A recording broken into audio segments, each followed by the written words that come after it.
Assalamualaikum warahmatullahi wabarakatuh. Selamat pagi anak-anakku. Semoga kalian tetap semangat dan selalu sehat. Itu harapan saya. Selalu sehat-sehat. Di sini kita akan mempelajari tentang Bryophyta. Sebelumnya kita belajar tentang yaitu jamur, bukan tumbuhan ya, tapi kita mempelajari tentang jamur atau disebut dengan fungi. Nah, untuk tugas-tugasnya fungi yang kemarin nanti dikumpulkan setelah ada konfirmasi dari Bu Wiwi. Nah, di sini saya akan melanjutkan materi biologi KD yang berikutnya yaitu tentang plante. Minggu kemarin saya sudah membahas tentang plante, bahwa plante itu dibagi menjadi dua kelompok, yaitu berkormus dan tidak berkormus. Yang berkormus itu adalah Bryophyta, yang tidak berkormus itu Bryophyta, sedangkan yang berkormus adalah Spermatophyta dan Pteridophyta. Tumbuhan atau plante di sini mempunyai ciri-ciri organisme yang uniseluler, organisme yang mempunyai klorofil atau bersifat autotrof sehingga dia mampu untuk berfotosintesis. Kemudian termasuk selnya adalah eukariotik. Semua organisme yang mempunyai klorofil yang mampu melakukan fotosintesis itu dimasukkan ke dalam plante atau tumbuhan. Contohnya adalah Bryophyta. Nah, sekarang saya akan membahas tentang Bryophyta. Tujuan dari pembelajaran yaitu mengidentifikasi ciri-ciri lumut atau Bryophyta, kemudian mengklasifikasikan lumut, mengetahui struktur lumut, mengetahui struktur lumut, kemudian mengetahui reproduksi lumut. Nah, ini sebenarnya reproduksi lumut. Nah, kemudian yang berikutnya inilah gambar lumut. Mungkin kalian sudah mengenal beberapa tumbuhan lumut. Ini adalah gambar lumut apa anak-anak? Mungkin Anda pernah lihat di halaman rumah atau di kebun-kebun kalian.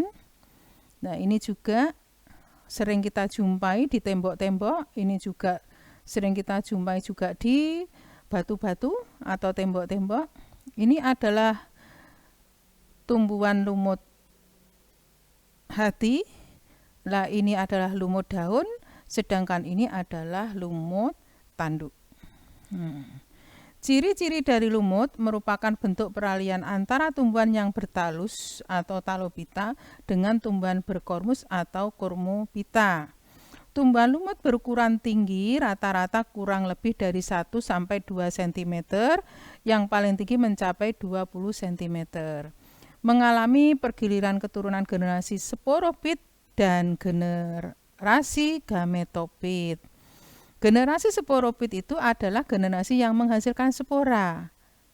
Kata kuncinya adalah sporophyt, yaitu menghasilkan spora. Sedangkan generasi yang gametophyt itu adalah generasi yang menghasilkan gamet.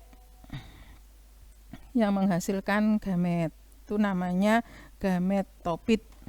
Nah, tumbuhan lumut berbentuk lembaran. Tumbuhan kecil memiliki bagian yang menyerupai akar atau rizoid, batang, dan daun.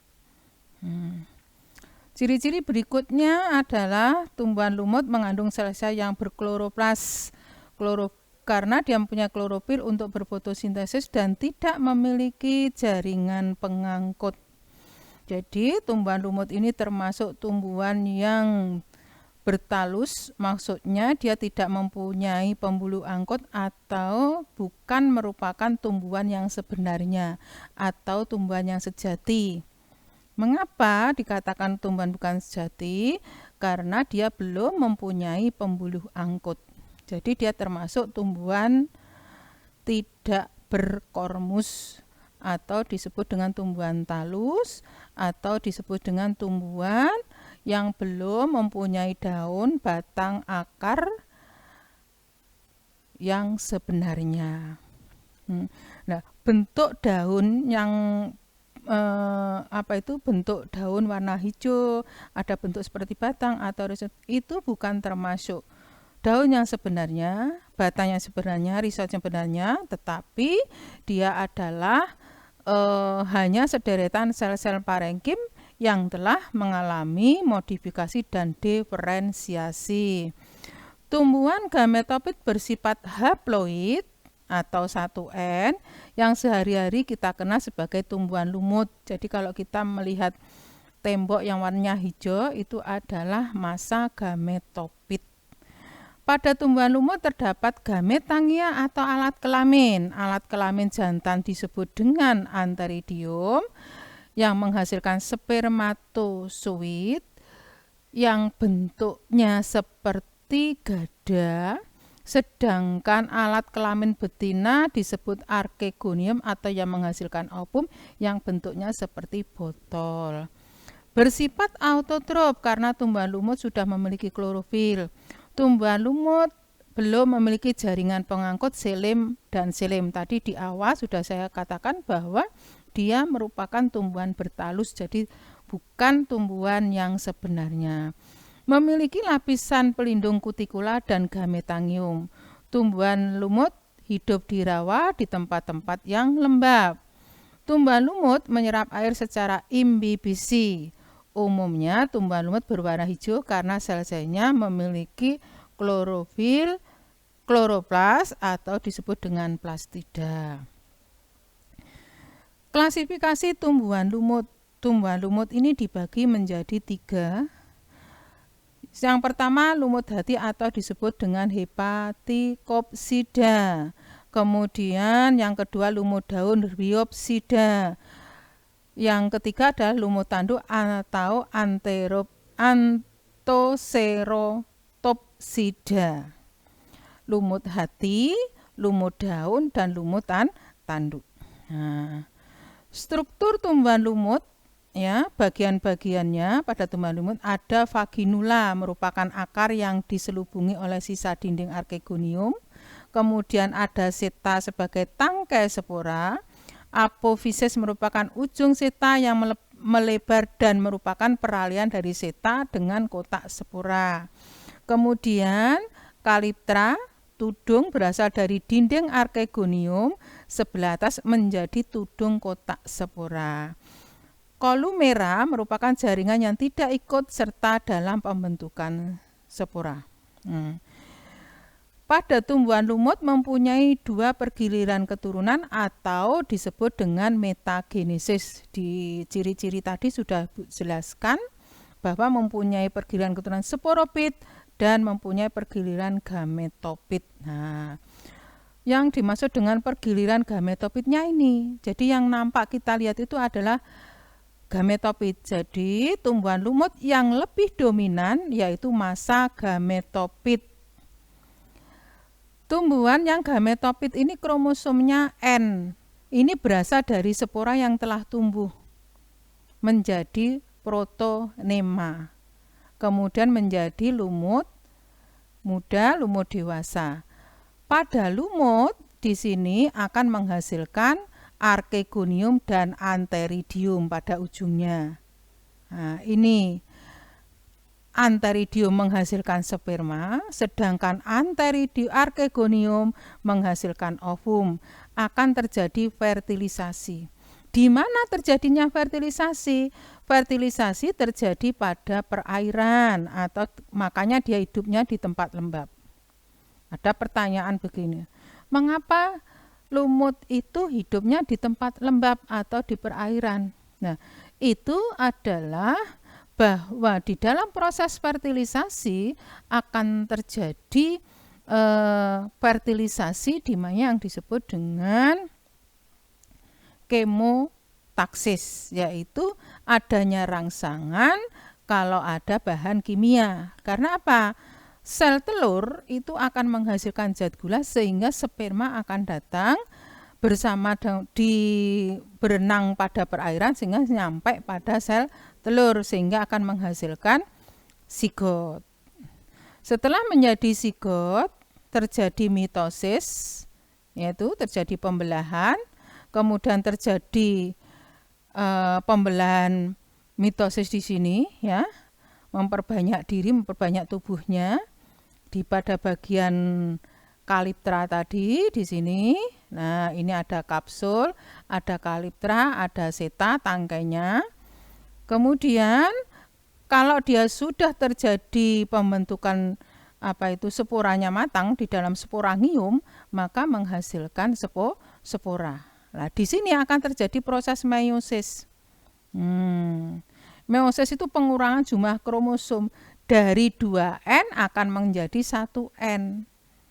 Nah, kalau sudah masa spora ini jatuh, maka akan menjadi tumbuhan lumut muda atau disebut dengan protonema.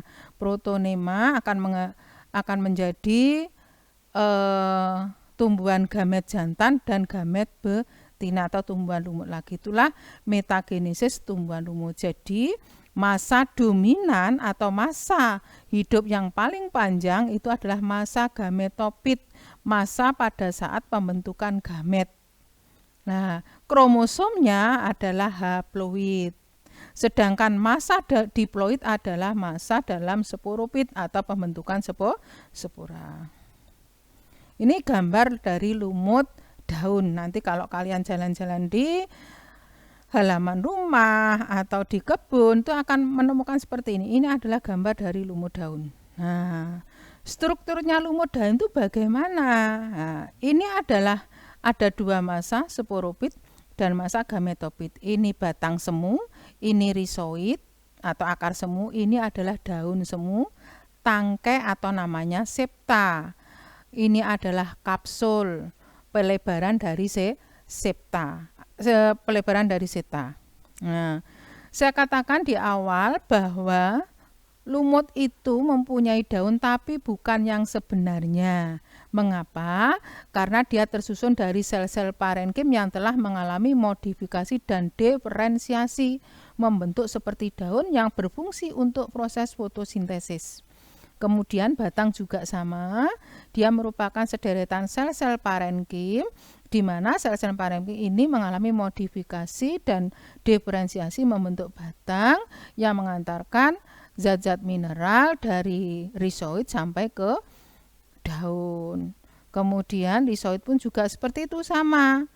Dia itu hanya sederetan sel-sel parenkim yang mampu menyerap zat-zat mineral. Ini adalah lumut hati. Nah, ini banyak juga dijumpai di tanah-tanah atau di tembok-tembok. Nah, lumut hati ini bentuknya lembaran. Nah, bentuknya lembaran seperti hati hewan atau hati manusia. Nah, di tengah-tengahnya ini ada gema atau disebut dengan mangkok. Ini mempunyai dua pergiliran keturunan, ya. Ada reproduksinya itu ada dua, yaitu aseksual dan seksual. Yang aseksualnya dia akan memecahkan dengan cara fragmentasi atau pemecahan gema, ya. Pemecahan gema itu pecah seperti mangkok, kemudian kalau pecah dia akan menjadi tumbuhan lumut yang baru. Nah, selain itu dia juga mempunyai archegonium dan antheridium yang berbentuk seperti cakram dan berbentuk seperti payung. Nah, ini tangkai archegonium, bentuknya seperti payung, sedangkan antheridium bentuknya seperti cakram.